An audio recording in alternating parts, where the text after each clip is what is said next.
Namaskar, welcome to my YouTube channel. Today I discuss source of Indian Constitution. ये important रहने वाला है क्योंकि किसी भी कम्पिटिटिव एग्ज़ाम में कॉन्स्टिट्यूशन से रिगार्डिंग क्वेश्चन अवश्य पूछे जाते हैं। तो आपको ये यूपीएससी, सीएससी, यूपीपीसीएस, बीपीएससी कोई भी एग्ज़ाम हो उसमें ये पॉइंट आप एग्ज़ाम के पर्सपेक्टिव से ये इम्पोर्टेंट है। तो आप इसको देख सकते हैं। फिर चलिए आगे चलते हैं। सोर्स ऑफ इंडियन कॉन्स्टिट्यूशन क्या क्या है। इसको क्रिएट करने के लिए गवर्नमेंट ऑफ इंडिया एक्ट 1858 जो गुड गवर्नेंस के नाम से एक्ट आई थी, Lord Canning first viceroy of India बना था, उससे भी कुछ लिए गए हैं। इंडियन काउंसिल एक्ट 1961, 1892 और 1909 यानी 1909 का जो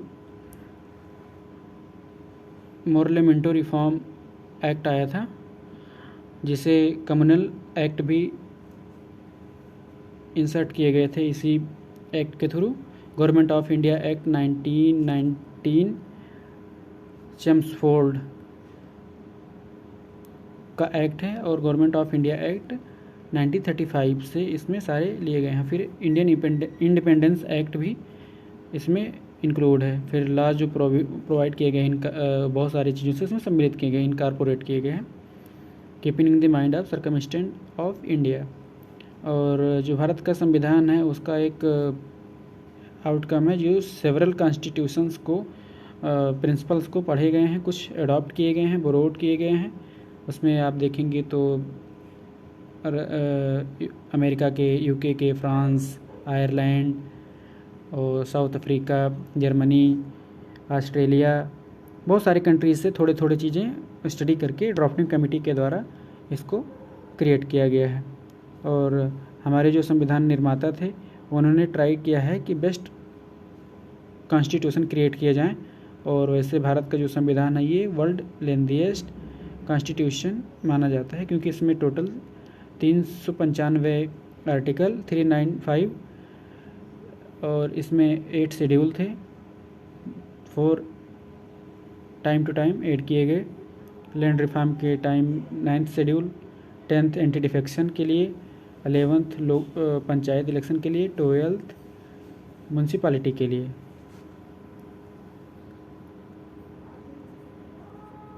भारत के संविधान को बनाकर के कंप्लीट किया गया था। टोटल लगे थे 2 वर्ष 11 माह 18 दिन और इसको 26 नवंबर के कुछ एक्ट लागू कर लिए गए थे और बाकी 26 जनवरी के लिए छोड़ दिए गए थे, जिसमें 26 जनवरी हम मनाते हैं क्योंकि कराची सेशन 1929 लाहौर सेशन हुआ था 1929 में, जिसमें पूर्ण स्वराज का मांग किया गया था। तो उसमें कहा गया था कि 26 जनवरी को आज हम अपना स्वाधीनता दिवस या स्वराज दिवस के रूप में सेलिब्रेट करेंगे।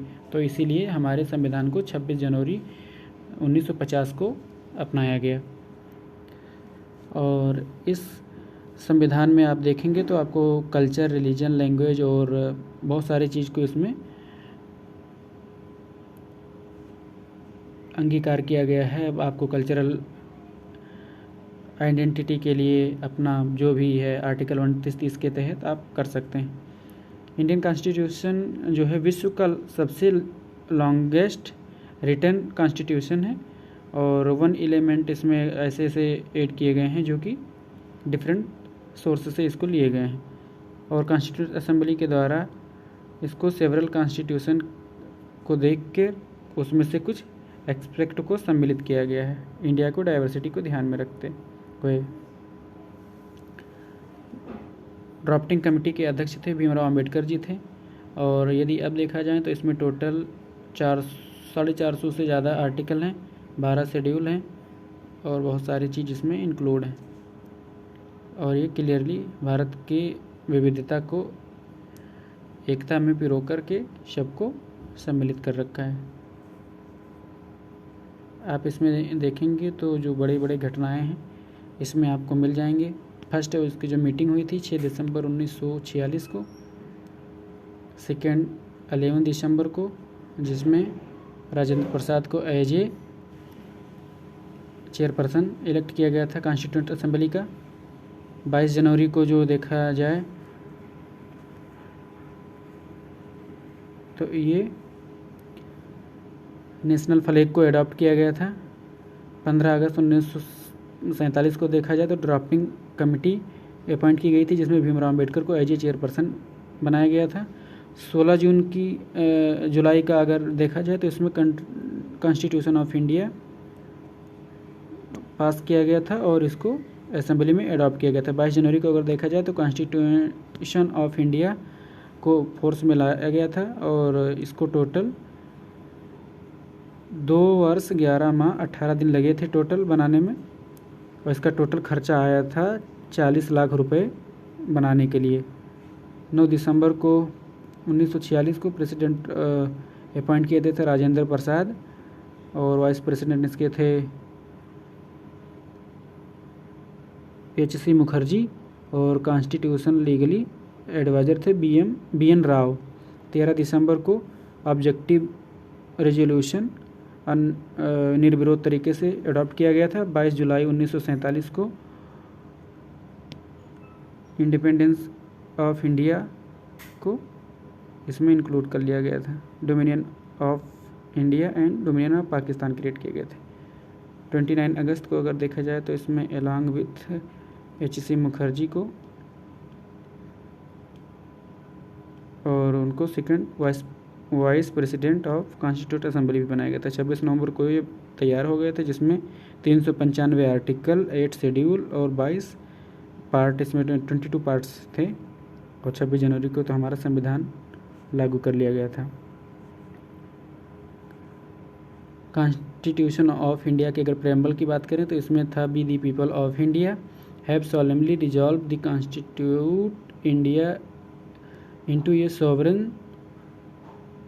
democratic republic and secure to all its citizens justice, social, economic, political liberty of thought, expression, belief, faith and worship, equality of status and of opportunity, and to promote among them all fraternity, assuring the dignity of the individual and unity and integrity of the nation. In our Constituent Assembly this 26th day of November 1949 to do hereby adopt, enact and give to ourselves this Constitution.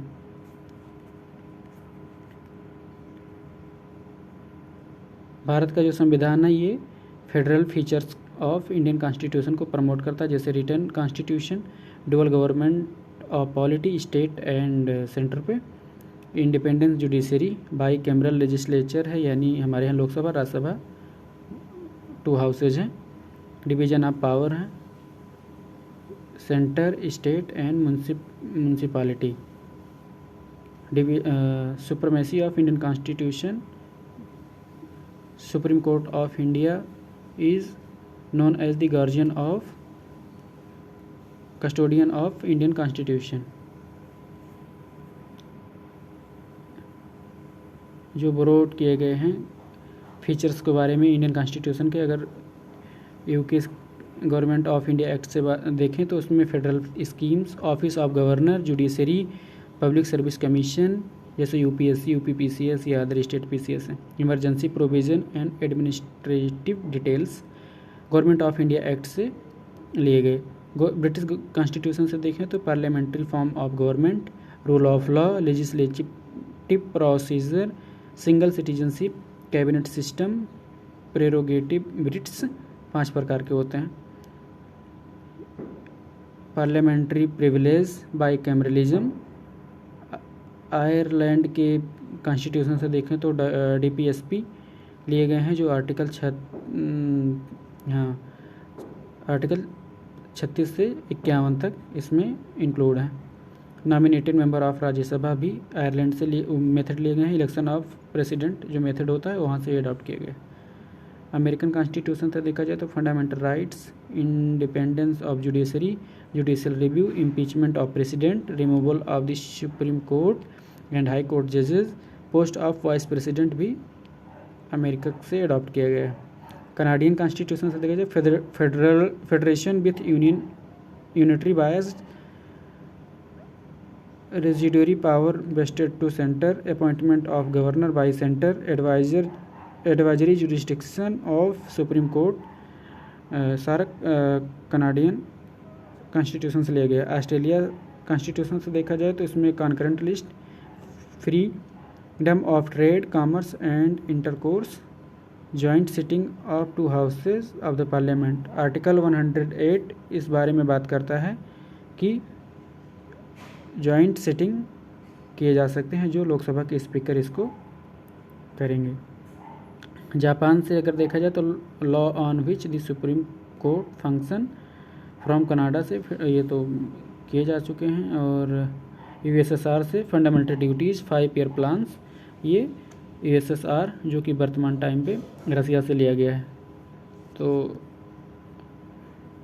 Main इसके characteristic अगर देखेंगे तो longest written constitution है, partly rigid है and partly flexible भी है, यानी इसको इजीली आप अमेंडमेंट नहीं कर सकते। 2/3 के लिए स्पेशल मेजॉरिटी चाहिए। डेमोक्रेटिक रिपब्लिक है, पार्लियामेंट्री सिस्टम ऑफ गवर्नमेंट है जिसमें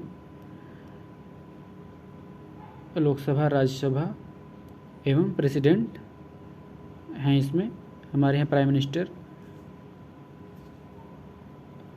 प्रेसिडेंट के बिहाफ पे वर्क करते हैं। डीपीएसपी इंक्लूड है, इसमें फंडामेंटल ड्यूटीज़ भी है, जिसमें सरदार सोन सिंह कमेटी के द्वारा रिकमेंड किया गया था 1942 कॉन्स्टिट्यूशनल अमेंडमेंट एक्ट के थ्रू 1976 में इंक्लूड किया गया था इंडियन कॉन्स्टिट्यूशन में। Secular state and independent judiciary article 50 के थ्रू मेंशन है संविधान में, जिसमें जुडिशरी एंड एग्जीक्यूटिव सेपरेट है, separation of power. Single citizenship across the India, आप किसी भी स्टेट के रेजिडेंट्स हैं तो आपको किसी का सिटीजनशिप लेने की आवश्यकता नहीं है। सिंगल सिटीजनशिप इक्वली सबके लिए एप्लीकेबल है।